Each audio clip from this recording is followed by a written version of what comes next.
नमस्कार, live cities के night bulletin दिन भर बिहार में आपका स्वागत है। खबरों की शुरुआत करेंगे, लेकिन उससे पहले एक नजर डालते हैं आज की सुर्खियों पर। भारत का क्राइम कैपिटल बना बिहार, भर के राहुल गांधी। बिहार की कानून व्यवस्था पर तेजस्वी यादव ने उठाए सवाल। पाताल में भी छिपा हो अपराधी, खोज निकाला जाएगा, बोले सम्राट चौधरी।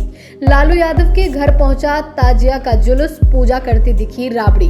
मैं विधानसभा चुनाव लड़ूंगा, चिराग पासवान का बड़ा ऐलान। नेताओं के बच्चों को डॉक्टर बनाया, पीके ने लगाए आरोप। मतदाता पुनरीक्षण सत्ता पक्ष को लाभ पहुंचाने की साजिश, कांग्रेस का आरोप। मुहर्रम के जुलूस में दिखा ऑपरेशन सिंदूर का जोश। रेलवे ट्रैक पर दौड़ाया ऑटो, इतने में आ गई एक्सप्रेस।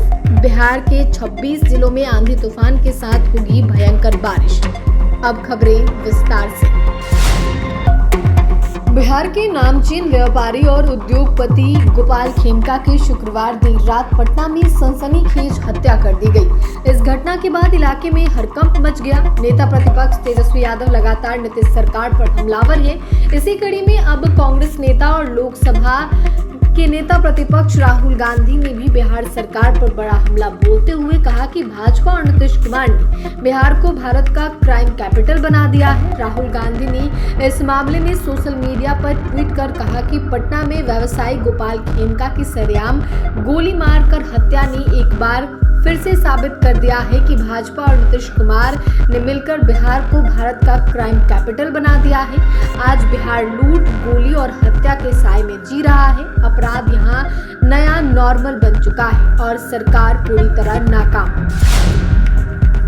बिहार में बढ़ते अपराध और भ्रष्टाचार को लेकर राजनीतिक बयानबाजी तेज हो गई है। विपक्षी नेताओं ने राज्य की कानून व्यवस्था को पूरी तरह ध्वस्त बताते हुए सरकार पर गंभीर आरोप लगाए हैं। तेजस्वी यादव ने कहा है कि जाति और धर्म के नाम पर सरकार की विफलताओं को नजरअंदाज करना बिहार और यहाँ के आम नागरिकों के भविष्य के लिए बेहद खतरनाक है।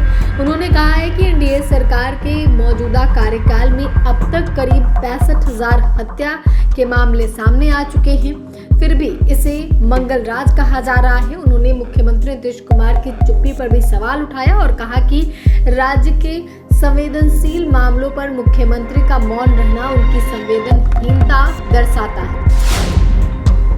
बिहार के उप मुख्यमंत्री सम्राट चौधरी रविवार को पटना के चर्चित कारोबारी गोपाल खेमका के आवास पहुंचे, जहां उन्होंने खेमका परिवार से मुलाकात कर संवेदना व्यक्त की और सरकार की ओर से हर संभव कार्रवाई का भरोसा दिया। मुलाकात के बाद मीडिया से बात करते हुए उप मुख्यमंत्री ने कहा कि गोपाल खेमका की हत्या बेहद दुखद और चुनौतीपूर्ण घटना है। इस मामले की जांच के लिए पटना पुलिस ने विशेष टीम का गठन किया है। अपराधी चाहे पाताल में छिपा हो, उससे भी पुलिस खोज निकालेगी, कोई भी दोषी नहीं बचेगा। सम्राट चौधरी ने कहा कि इस जघन्य अपराध को अंजाम देने वाले किसी भी व्यक्ति को किसी हाल में बख्शा नहीं जाएगा। उन्होंने बताया कि खेमका परिवार को पुलिस द्वारा की जा रही कार्रवाई की जानकारी दी गई है और उन्हें आश्वासन दिया गया है कि सरकार पूरी गंभीरता से मामले को देख रही है। मुहर्रम का तजिया रविवार को राष्ट्रीय जनता दल के मुखिया लालू प्रसाद यादव के घर भी पहुंचा। राबड़ी देवी ने तजिया का स्वागत किया और पूजा भी की। वहीं लालू यादव ने भी कुर्सी पर बैठकर तजिया देखा। लालू का पूरा परिवार तजिया देखने बाहर आया था। इस घटना का वीडियो भी सामने आया है। वीडियो में राबड़ी देवी पूजा करती दिख रही हैं, वहीं लालू यादव कुर्सी पर बैठे नजर आ रहे हैं। लालू के सामने तजिए के जुलूस में शामिल लोग करतब कर रहे हैं और लालू यादव श्रद्धा भाव के साथ तजिया देख रहे हैं। छपरा के राजेंद्र स्टेडियम में लोक जनशक्ति पार्टी रामविलास की ओर से नव संकल्प महासभा का आयोजन किया गया, जहां सभा को संबोधित करते हुए पार्टी के राष्ट्रीय अध्यक्ष और केंद्रीय मंत्री चिराग पासवान ने साफ कर दिया है कि वह हर हाल में बिहार विधानसभा का चुनाव लड़ेंगे। इस दौरान उन्होंने न केवल विपक्ष पर जोरदार हमला बोला, बल्कि कानून व्यवस्था को लेकर राज्य की नीतीश सरकार को भी आड़े हाथों लिया। चिराग पासवान ने कहा कि वह बिहारी फर्स्ट के विजन को पूरा करने के लिए लगातार काम कर रहे हैं, लेकिन जब तक वह अपने लक्ष्य में सफल नहीं होंगे तब तक चैन से सांस नहीं लेंगे। वहीं विधानसभा चुनाव लड़ने पर कहा कि विरोधी नहीं चाहते कि मैं बिहार को विकसित करने के लिए चिराग पासवान बिहार की राजनीति में एक्टिव हो, इसलिए उनके चुनाव लड़ने पर सवाल उठाते हैं। लिहाजा आज वह स्पष्ट कर देना चाहते हैं कि हाँ, मैं बिहार विधानसभा का चुनाव लड़ूंगा।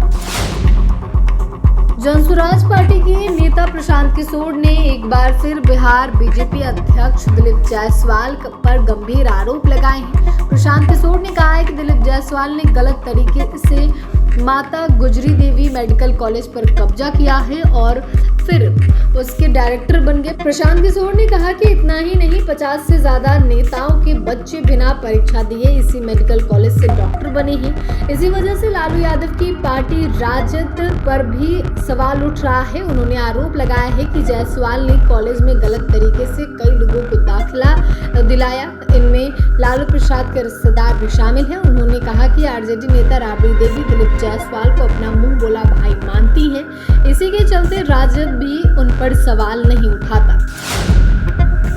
बिहार में आगामी विधानसभा चुनाव को लेकर राजनीतिक सरगर्मी तेज हो गई है। इसी बीच गहन मतदाता पुनरीक्षण अभियान पर विपक्ष ने कड़ा ऐतराज जताया है। रविवार को कांग्रेस के बिहार प्रदेश अध्यक्ष राजेश कुमार राम ने प्रेस कॉन्फ्रेंस कर चुनाव आयोग की प्रक्रिया को लेकर गंभीर सवाल खड़े किए। राजेश कुमार राम ने कहा कि कांग्रेस प्रतिनिधि मंडल ने दिल्ली में चुनाव आयोग से मुलाकात कर बिहार के मतदाताओं की परेशानियों से अवगत कराया। उन्होंने कहा कि आयोग द्वारा मांगे जा रहे 11 दस्तावेज आम जनता के साथ अन्याय और धोखे के समान है। यह प्रक्रिया शिथिल और जटिल है। सारा अधिकार निर्वाचन निबंधन पदाधिकारी को दे दिया गया है, जो ब्यूरोक्रेसी के तहत सरकार के इशारों पर काम करते हैं। राजेश राम ने दावा किया कि पहले चुनाव आयोग ने कहा था कि चुनाव पुरानी वोटर लिस्ट के आधार पर होंगे, लेकिन अब गहन पुनरीक्षण का फैसला लिया गया है, जिससे स्पष्ट है कि सत्ता पक्ष को इसका लाभ पहुंचाने की कोशिश की जा रही है। उन्होंने कहा है कि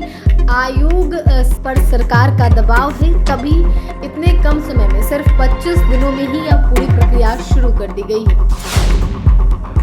मुहर्रम के मौके पर कटिहार के सलामत नगर में आयोजित तजिया जुलूस इस बार एक अलग ही अंदाज में दिखा। देशभक्ति की भावना से ओतप्रोत इस जुलूस में ऑपरेशन सिंदूर की झलक देखने को मिली, जो देश की सैन्य शक्ति और राष्ट्रीय एकता का प्रतीक बनकर उभरा। सलामत नगर मुहर्रम कमेटी द्वारा तजिया जुलूस के लिए एक भव्य फाइटर प्लेन के मॉडल के साथ साथ विंग कमांडर वामिका सिंह और लेफ्टिनेंट कर्नल सोफिया कुरैशी के कटआउट भी तैयार किए गए। इन मॉडलों और कटआउट के जरिए न केवल भारतीय सेना की वीरता को सलाम किया गया, बल्कि महिलाओं की भूमिका को भी विशेष रूप से सम्मानित किया गया। जुलूस में भारत माता की जय और वंदे मातरम जैसे नारों के साथ तिरंगा की शान में पूरा हिंदुस्तान एक है का संदेश गूंजता रहा। कमेटी के सदस्यों ने कहा कि ऑपरेशन सिंदूर के जरिए पाकिस्तान को सबक सिखाने वाली सैन्य कार्रवाई को श्रद्धांजलि देने के साथ साथ वे यह संदेश देना चाहते हैं कि भारत की सुरक्षा के लिए देश का हर मुसलमान अपनी जान देने को तैयार है। बिहार के सीतामढ़ी में एक ऑटो चालक ने ऐसी हरकत कर दी जिससे बहुत लोगों की जान जा सकती थी। दरअसल ऑटो ड्राइवर ने सीतामढ़ी दरभंगा रेलखंड पर मेहसौल गुमटी के पास अपना वाहन सीधे रेलवे ट्रैक पर दौड़ा दिया। इस दौरान बगल की पटरी से तेज रफ्तार ट्रेन गुजर रही थी। स्थानीय लोग शोर मचाते हुए दौड़े और चालक को ट्रैक से हटाने की कोशिश करने लगे। किसी तरह लोगों ने ड्राइवर को रोका और ऑटो को खींचकर ट्रैक से बाहर किया। इस दौरान ट्रेन गुजर गई और एक बड़ा हादसा टल गया। गनीमत रही कि उस वक्त ट्रैक पर ट्रेन नहीं था जिस पर ऑटो खड़ा था। वीडियो सोशल मीडिया पर वायरल हो रहा है। वीडियो में दिख रहा है कि एक ऑटो ट्रेन की पटरी पर खड़ा है और कुछ लोग चालक को रोक रहे थे। वहीं इस दौरान आ रही ट्रेन का हॉर्न भी सुनाई दे रहा है। आरपीएफ थाना प्रभारी ओम प्रकाश ने बताया कि ऑटो चालक पिंटू कुमार को गिरफ्तार कर लिया गया है और ऑटो को भी जब्त किया गया है। पिंटू कुमार को जेल भेज दिया गया है। जांच के दौरान शराब की पुष्टि नहीं हुई है। बिहार में मानसून की रफ्तार धीमी पड़ने के कारण बारिश की तीव्रता में कमी देखी जा रही है। शनिवार को पटना और आसपास के जिलों के लोगों को अच्छी बारिश की उम्मीद थी, लेकिन उन्हें केवल हल्की बारिश से ही संतोष करना पड़ा। पिछले 24 घंटे के दौरान बिहार के किशनगंज, अररिया, भभुआ जैसे जिलों में 30 से 50 मिलीमीटर तक बारिश दर्ज की गई, जबकि अन्य जिलों में औसतन 10 से 15 मिलीमीटर बारिश हुई। पटना मौसम विज्ञान केंद्र ने बताया कि इस साल अब तक भागलपुर, वाल्मीकिनगर, डेहरी, फारबिसगंज और दरभंगा पिछले साल से अधिक बारिश दर्ज की गई है। मौसम विभाग ने बताया कि पूर्वानुमान है कि जुलाई में भी सामान्य से कम वर्षा हो सकती है। रविवार को कैमूर और रोहतास जिलों में भारी बारिश को लेकर अलर्ट जारी किया गया है।